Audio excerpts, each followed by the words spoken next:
So welcome back to the channel. Let's take a look at what we'll be expecting for the day on our GBP US dollar.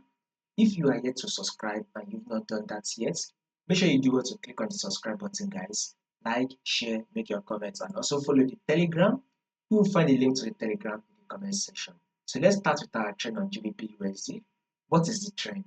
And we can clearly see that GBP USD is an uptrend move. So it is very clear that GBP USD is trending to the upside. So if we take a look at this movement to be the high, and here comes the higher low, this can also be seen to be the higher high, and here comes the higher low. This will be seen as the higher high, and here is our higher low. So market eventually was able to push up and form a new higher high, and this did an higher low. So now that we've gotten this higher low, our next movement on GBP USD is another higher high. So guys, a bullish move is what we'll be expecting for the day on our GBP USD. So we should be expecting one more push up that should eventually take out this high. If there will be any changes to this movement that we just predicted, I'll make sure I let you guys know. In order for you not to miss out on any updates, click on that subscribe button now, like, share, and also follow the Telegram. You'll find the link to the Telegram in the comment section.